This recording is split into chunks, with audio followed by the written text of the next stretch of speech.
Hello दोस्तों, आप सभी का जीटीसी एकेडमी में स्वागत है। दोस्तों, अगर आप हमारे चैनल पर पहली बार विजिट कर रहे हैं तो चैनल को सब्सक्राइब करना ना भूलें और साथ ही साथ बेल आइकन को जरूर प्रेस करें, जिससे कि हमारी जितनी भी अपकमिंग वीडियोस होंगी उन सभी का नोटिफिकेशन सबसे पहले आपको मिले। क्लास 10th की मैथ्स का जो चैप्टर 5 है अर्थमेटिक प्रोग्रेशन, इसकी एक्सरसाइज 5.3 का जो क्वेश्चन नंबर 3 है उसके टोटल 10 पार्ट थे, वो हमने प्रीवियस वीडियो में सॉल्व कर लिए हैं। अगर जिस किसी ने यह वीडियोस नहीं देखी हैं तो आपको डिस्क्रिप्शन में इन सभी वीडियोस का लिंक मिल जाएगा। आज हम स्टार्ट करने वाले हैं question number 4। So let's begin it. Question number 4 है हमारे पास, how many terms of the AP 9, 17, 25 must be taken to given a sum of 636। Question में क्या बोल रहा है कि हमारे पास एक एपी दे रखी है, ठीक है, और फिर कह रहा है कि इसके जो 636 जो टर्म होंगे इनका सम कितना होगा। ठीक है, तो इतने टर्म का जो सम है वो आपको फाइंड करना है। तो सबसे पहले जो गिवन है उसको नोट डाउन कर लेंगे। तो हमारे पास यहां पर सबसे पहले तो एपी गिवन है, तो यहां लिख देंगे एपी। ठीक है, एपी क्या दे रखी है हमारे पास, 9, 17, 25 सो ऑन। ठीक है, अब इससे हमें सबसे पहले तो फर्स्ट टर्म ए मिल जाएगा। ए कितना है हमारे पास, 9। दूसरी चीज कॉमन डिफरेंस डी मिल जाएगा। कॉमन डिफरेंस के लिए क्या करते हैं हम, a2 माइनस a1। तो a2 माइनस a1 यानी कि 17 माइनस 9, तो ये हो जाएगा 17 माइनस 9 करेंगे तो हमारे पास कितना आ जाएगा, 8। ठीक है, अब यहां पर हमारे पास Sn दे रखा है, तो Sn कितना दे रखा है हमारे पास, Sn दे रखा है हमारे पास 636। ठीक है, अब यहां पर हमारे पास Sn वाला फॉर्मूला यहां पर यूज होने वाला है। तो सबसे पहले हमारे पास क्या दे रखा था, ये जो Sn दे रखा है और उसके बिहाफ पे हमने जो है सिंपली इसको फाइंड करना है। क्या फाइंड करना है इसमें, ये जो Sn दे रखा है इतने टर्म का सम फाइंड करना है हमको। तो सिंपली हमारे पास क्या आ जाएगा, फॉर्मूला होता है Sn is equal to n/2 2a plus n minus 1 into d. ठीक है, अब यहां पर Sn कितना दे रखा है हमारे पास, 636 इज इक्वल टू n हमको फाइंड करना पड़ेगा अपॉन 2 a की जगह क्या आ जाएगा, a की वैल्यू तो ये 9 आ जाएगा, n आपको फाइंड करना है और कॉमन डिफरेंस कितना आ रखा है, d यानी कि 8 आपका यहां पर पुट कर देंगे। अब इसको सॉल्व करेंगे तो सिंपली ये 2 यहां डिवाइड में यहां के मल्टीप्लाई हो जाएगा, तो ये हो जाएगा 1200 कितना, 72। ठीक है, 636 2 जा हो जाएगा 1272। अब यहां क्या बचेगा हमारा, n बचेगा, 9 2 जा 18 हो जाएगा। इस 8 की मल्टीप्लाई ब्रैकेट के अंदर करेंगे तो कितना आएगा, ये आ जाएगा हमारे पास, सिंपली यहां पर प्लस है तो यहां प्लस लगा देंगे, ये प्लस आ जाएगा 8n जा 8n हो जाएगा, माइनस 8 1 जा 8। अब यहां पर ये भी नंबर है ये भी नंबर है, तो इसको सॉल्व कर देंगे तो 1272 इज इक्वल टू n। 18 में से 8 माइनस करेंगे तो सिंपली कितना आ जाएगा हमारे पास, ये आ जाएगा हमारे पास 10 प्लस 8n।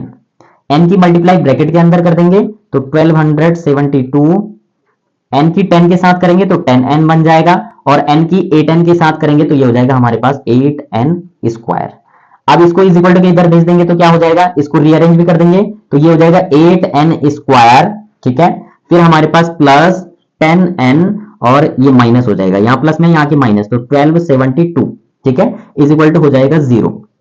अब इन सब में 2 कॉमन छिपा हुआ है तो 2 हम बाहर कॉमन ले लेंगे। इसको क्या लिख सकते हैं हम, 2 मल्टीप्लाई 4n स्क्वायर, इसको लिख सकते हैं हम 2 मल्टीप्लाई 5n और इसको लिख सकते हैं 2 मल्टीप्लाई 636। तो सिंपली हमारा क्या जाएगा, 2 बाहर कॉमन आ जाएगा, इसका क्या बचेगा 4n स्क्वायर प्लस इसका 5n बचेगा माइनस इसका 636 बचेगा। ठीक है, इज इक्वल टू 0। अब ये यहां मल्टीप्लाई में है, यहां के डिवाइड में चला जाएगा, तो दैट मींस डिवाइड या मल्टीप्लाई करने पे 0 के साथ 0 ही वैल्यू आती है, तो ये 0 हो जाएगा वैसे भी। तो ये हो जाएगा हमारे पास 4n square plus 5n minus 636 is equal to 0 upon 2। ठीक है, अब इससे आगे इधर सॉल्व करेंगे। अब यहां पर ध्यान देना, सिंपली ये तो 0 बन जाएगा हमारे पास, तो ये हो जाएगा 4n स्क्वायर। ठीक है, फिर दूसरा हमारे पास प्लस इधर होगा 5n माइनस 636 है आपके पास, तो 636 इज इक्वल टू 0, क्योंकि डिवाइड करने पे ये क्या बन जाएगा, 0 बन जाएगा। अब यहां पर मिडिल टर्म स्प्लिटिंग वाला जो रूल है उसको हम इसमें अप्लाई करने वाले हैं। तो इसमें क्या करते हैं, फर्स्ट और लास्ट डिजिट की करते हैं मल्टीप्लाई। तो सिंपली हम क्या करेंगे, 636 को मल्टीप्लाई कर देंगे 4 के साथ, तो 4 6 24 का 4, 2 कैरी 4 3 12 और 2 14 का 4 1 कैरी 4 6 24 और ये आ जाएगा 25। ठीक है, अब हम क्या करते हैं, इसके फैक्टर निकालते हैं। तो इसके जो फैक्टर आएंगे आप निकाल लेना, एक पेयर बनेगा हमारा 48 का, एक बनेगा 53 का, ठीक है। तो इनको माइनस कर देंगे तो हमारे पास क्या आ जाएगा, 5n आ जाएगा। तो यहां पर पुट करके आपको समझ में आ जाएगा। तो ये 4n square as it is ही रहेगा। अब यहां पर हमारा पहले क्या आ जाएगा, सिंपली 53n माइनस दूसरा क्या आ जाएगा हमारे पास 48n minus 636 is equal to 0। अब सिंपली इन दोनों में कॉमन क्या है, n दिख रहा है तो n बाहर ले लेंगे, अंदर क्या बचेगा इसका 4n प्लस 53, ठीक है। अब सिंपली इन दोनों में कॉमन क्या दिख रहा है, अब यहां पर 48 को क्या लिख सकते हैं हम, 12 4 जा, ठीक है, और 12 50 जा होता है, 53 जा होता है हमारे पास 636। तो दैट मीन्स 48 को क्या लिख सकते हैं हम, 12 मल्टीप्लाई 4 लिख सकते हैं, और इसको क्या लिख सकते हैं 12 मल्टीप्लाई, ये हो जाएगा ना आपका 12 मल्टीप्लाई 53 करेंगे तो आपका कितना आ जाएगा 636, आप देख लेना मल्टीप्लाई करके। और इसको लिख सकते हैं हम 12 4 जा, तो सिंपली इसमें भी 12 है, इसमें भी 12 है, तो -12 बाहर आ जाएगा कॉमन। अब अंदर क्या बचेगा, इसका जो है हमारे पास 4 बच रहा है, ठीक है, और n बच रहा है, तो 4n हो जाएगा, और इसका क्या बच रहा है 53, ठीक है। अब सिंपली यहां अंदर हमें माइनस चाहिए, ठीक है, यहां बाहर तो माइनस है लेकिन अंदर हमें माइनस चाहिए, तो यहां सिंबल चेंज करने पड़ेंगे, तो यहां प्लस करना पड़ेगा आपको, क्योंकि 12 की मल्टीप्लाई अगर यहां अंदर करेंगे -12 की तो प्लस माइनस का माइनस हो जाएगा, तो माइनस 636 आ जाएगा, और 12 4 जब कितना होता है 48, साथ में आना है तो 48n हो जाएगा। तो इस टाइप से आप इनको सॉल्व कर सकते हैं। इज इक्वल टू क्या आ जाएगा 0 आ जाएगा। अब यहां पर सिंपली हमारा इसमें भी सेम है, इसमें भी सेम है, तो 4n प्लस 53, एक तो ये आ जाएगा हमारे पास, दूसरा क्या बचा n माइनस 12, दूसरा आ जाएगा n माइनस सिंपली 12, ठीक है। अब जो है यहां पर सिंपली अगर हम इसको लेते हैं 4n plus 53 is equal to, अगर 0 लेते हैं तो 4n इज इक्वल टू -53 और n is equal to -53 upon 4। अब n की वैल्यू तो ये नहीं हो सकती है, अब इसको ट्राई करते हैं, n minus 12 is equal to 0, तो n की वैल्यू कितनी आ जाएगी 12, दैट मीन्स यही क्या हो जाएगा हमारा आंसर हो जाएगा। तो दोस्तों इस प्रकार से हमको सिर्फ क्या फाइंड करना था, n की वैल्यू फाइंड करनी थी, वो हमने फाइंड कर ली है, यानी कि इसमें टोटल टर्म्स कितने होंगे, टोटल टर्म्स होंगे इसमें 12। तो दोस्तों इस प्रकार से जो फोर्थ क्वेश्चन था एक्सरसाइज 5.3 का, उसको भी हमने कंप्लीट सॉल्व कर लिया। अगर आपको कहीं पे दिक्कत होती है, परेशानी होती है, तो एक दो बार आप कैलकुलेशन को जरूर देखें, आपकी समझ में आ जाएगा। अब बढ़ते हैं हम इस एक्सरसाइज के नेक्स्ट क्वेश्चन की तरफ। क्वेश्चन नंबर 5 है हमारे पास, the first term of an AP is 5, the last term is 45 and the sum is 400, find the number of terms and the common difference. Question में कह रहा है कि सबसे पहले हमें गिवन क्या है, फर्स्ट टर्म और लास्ट टर्म गिवन है, एंड देन दूसरी चीज हमको सम दे रखा है 400 इन टर्म्स का, और दूसरी चीज फाइंड क्या करनी है हमको, नंबर ऑफ टर्म्स यानी कि n फाइंड करना है, और दूसरी चीज कॉमन डिफरेंस यानी कि d फाइंड करना है। तो सबसे पहले जो गिवन है वो नोट डाउन कर लेंगे।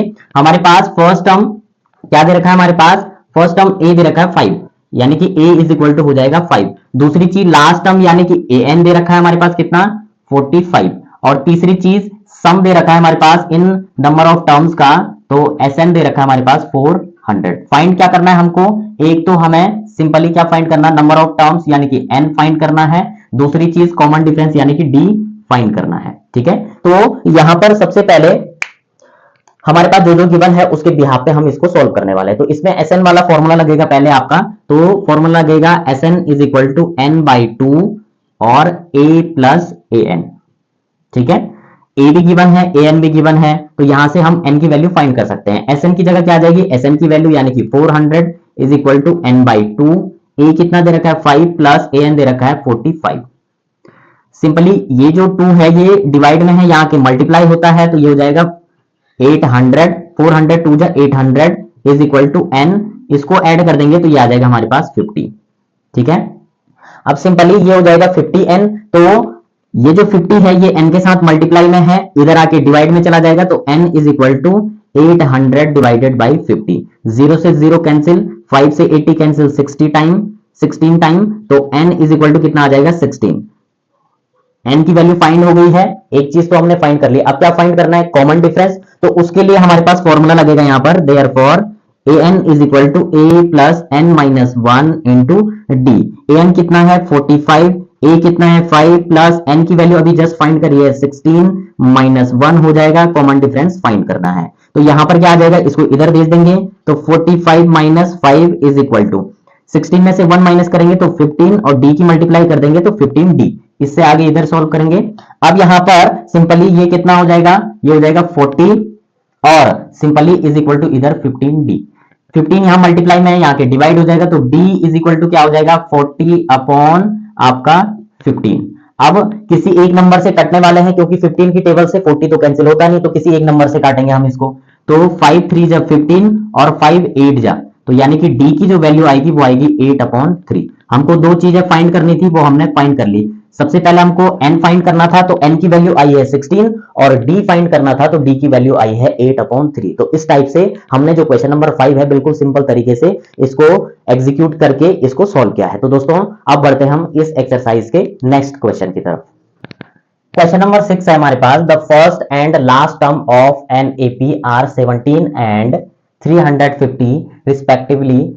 If the common difference is 9, how many terms are there and what is their sum? Question में कह रहा है कि सिंपली हमारे पास फर्स्ट और लास्ट टर्म कितना दे रखा है, फर्स्ट टर्म 17 दे रखा है, लास्ट टर्म 350 दे रखा है। कह रहा है कि अगर इनका कॉमन डिफरेंस 9 है, ठीक है, कॉमन डिफरेंस गिवन दे रखा है 9 है, तो इसमें टोटल नंबर ऑफ टर्म्स कितने हैं, यानी कि n फाइंड करना है। जब n फाइंड हो जाएगा तो उसके बाद हमने उनका सम फाइंड करना है। तो सबसे पहले जो गिवन है उसको नोट डाउन कर लेंगे यहां पर। तो जब सॉल्यूशन करेंगे इसका, तो सबसे पहले गिवन क्या है, फर्स्ट टर्म a दे रखा है 17 एंड लास्ट टर्म यानी कि an दे रखा है हमारे पास कितना 350। दूसरी चीज कॉमन डिफरेंस d दे रखा है हमारे पास 9। क्या फाइंड करना है, एक तो n फाइंड करना है, दूसरा sn फाइंड करना है। अब इससे आगे जब हम इसको सॉल्व करेंगे तो हमारे पास a और कॉमन डिफरेंस दे रखा है, तो हम इसमें फॉर्मूला लगा सकते हैं ये वाला, an is equal to a plus n minus 1 into d. an कितना दे रखा है 350 इज इक्वल टू a दे रखा है हमारे पास 17 प्लस n हमको फाइंड करना है तो n माइनस 1 ऐसे ही रहेगा, और कॉमन डिफरेंस d दे रखा है 9, तो यहाँ 9 आ जाएगा। 9 की मल्टीप्लाई कर देंगे आप ब्रैकेट के अंदर, तो क्या आ जाएगा 350 हमारा एज इट इज ही रहेगा, 17 प्लस 9 की n के साथ करेंगे तो 9n हो जाएगा, और 9 1 जा 9 वो भी माइनस में, ठीक है। 17 में से 9 को माइनस करेंगे तो कितना आ जाएगा 350 इज इक्वल टू 17 में से 9 माइनस करेंगे तो 8 बचेगा हमारे पास प्लस 9n। इसको इधर भेज देंगे तो 350 माइनस 8 हो जाएगा इज इक्वल टू 9n। तो ये आ जाएगा हमारे पास 342 is equal to 9n। n की वैल्यू चाहिए, ये 9 जो है यहाँ मल्टीप्लाई में है तो यहाँ के डिवाइड में चला जाएगा, तो n is equal to 342 divided by 9। अब 9 की टेबल से इसको काटने वाले हैं हम, तो सिंपली कितना आएगा हमारे पास, सिंपली अगर 9 3 जा 27 9 4 जा 36 ज्यादा हो रहा है तो 9 3 जा जाएगा, ये आ जाएगा हमारे पास कितना 27, 4 बचेगा और इधर कितना है 2 है, तो 9 8 जा 72, ठीक है। तो ये पूरा कैंसिल हो जाएगा, यानी कि n की वैल्यू कितनी आ जाएगी 38, यानी कि 38 9 जा होता है 342। एक तो हमको n फाइंड करना था तो n हमने फाइंड कर लिया, यानी कि इस एपी में नंबर ऑफ टर्म्स कितने होंगे, टोटल टर्म्स होंगे 38। दूसरी चीज हमको क्या बोला था, sn फाइंड करना है, तो सम ऑफ टर्म्स हमको फाइंड करना है, तो यहां पर sn के लिए फॉर्मूला लगेगा sn is equal to n by 2 इधर a प्लस an। सारी वैल्यू है हमारे पास, तो सिंपली n की वैल्यू कितनी फाइंड करी है 38, तो ये हो जाएगा 38 डिवाइडेड बाई 2। a क्या है हमारे पास फर्स्ट टर्म 17, तो यहां 17 प्लस an कितना दे रखा है 350। अब इसको ऐड कर देंगे, पहले तो 2 से 38 कैंसिल हो जाएगा 19 टाइम्स, तो इधर क्या बचेगा हमारे पास 19। अब सिंपली मल्टीप्लाई 350 में 17 ऐड करेंगे तो ये आ जाएगा 367। अब इसकी मल्टीप्लाई कर देंगे तो कितना आएगा, ये आ जाएगा हमारे पास 367 मल्टीप्लाई 19, ठीक है। 9 7 जा 63 का 3 6 कैरी, 9 6 जा 54 और 6 60 का 0, इधर 6 कैरी आ जाएगा, 9 3 जा 27 और 6 33। मल्टीप्लाई 1 की करेंगे तो सेम डिजिट आएगी, सिंपली आ जाएगा हमारे पास 367, 3 का 3 7 का 7 6 और 3 9 और 3 और 3 6, यानी कि हमारे पास 38 टर्म्स का जो सम आएगा वो आएगा 6973, ठीक है। यही हमारे SN की वैल्यू हो जाएगी। तो हमको यही चीज फाइंड करनी थी, यही हमारा क्या हो जाएगा आंसर हो जाएगा। तो दोस्तों इस प्रकार से इस वीडियो में हमने टोटल 3 क्वेश्चनों के सॉल्यूशन फाइंड किए हैं। अगर आपको किसी क्वेश्चन में कोई डाउट रहता है तो एक दो बार जरूर देखें और खुद से प्रैक्टिस करें, तभी आपको आएगा, नहीं तो अदरवाइज आपको कैलकुलेशन समझ में नहीं आने वाली। एक दो बार 100% आपको देखनी पड़ेगी, तभी आपके समझ में आएगा कैलकुलेशन। अगर जिस किसी की आ गई है तो वीडियो को लाइक और अपने वैल्यूएबल कमेंट जरूर दें और साथ ही साथ अपने दोस्तों को भी शेयर करें। मिलते हैं नेक्स्ट वीडियो में नए क्वेश्चनों के साथ। जो इस एक्सरसाइज के हमारे छोटे हुए क्वेश्चन है, टोटल 20 क्वेश्चन है, तो उनको 3 पार्ट करके हम जो है सॉल्व करने वाले हैं। तो अगर आपको वीडियो अच्छी लगे तो वीडियो को लाइक और अपने वैल्यूएबल कमेंट जरूर दें। तब तक के लिए बाय बाय।